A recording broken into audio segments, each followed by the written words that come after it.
Hi there. So here's another learning moment for everyone. There's a very, very important aspect of the purchase process in a real estate transaction called a contingency. It's a very, very important term. Now, it can be an inspection contingency, a loan contingency, an appraisal contingency, a reports and disclosures contingency. There's even an HOA package contingency and a preliminary title report contingency. Each of these contingencies have a very specific time period attached to them that the buyer and seller have agreed upon during the initial purchase negotiations. Now, it's those contingencies that protect the buyer's initial deposit, which is typically 3% of the purchase price.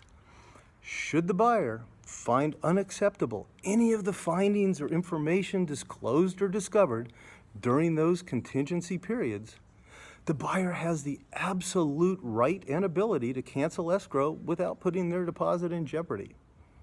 Now, I've seen some buyers think those contingency periods are, we'll call them maybe more guidelines than agreed upon timeframes.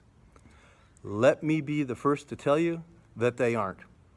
It's not a good idea to not act in good faith. I promise you it will come back to bite you.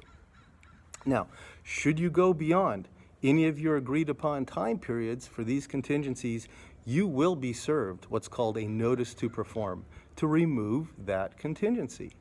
And if you don't remove that contingency, per the contract, the seller has the unilateral ability to cancel escrow. Now, you'll get your deposit back, but you also had escrow canceled on you. So, are you getting too busy at work? Having, relatives visiting from out of town or going on vacation?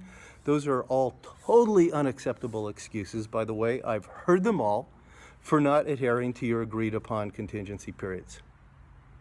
Here's what I know. Buying a house is absolutely the most expensive item you're ever going to purchase. I never lose sight of that. And if I'm representing you as a buyer, one of the many, many responsibilities I have is to advise you in order to protect your deposit.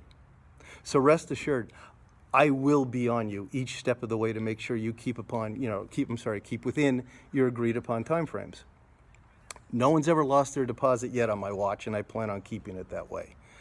And quite honestly, I think this would be even a great time for us to just sit down and go over just a sample purchase contract so I can explain to you just what the whole process looks like and specifically talk about each of those contingencies that I've mentioned. So give me a call. I'm Bruce Bosman with Aviar Real Estate. Thanks for watching. Have a great day.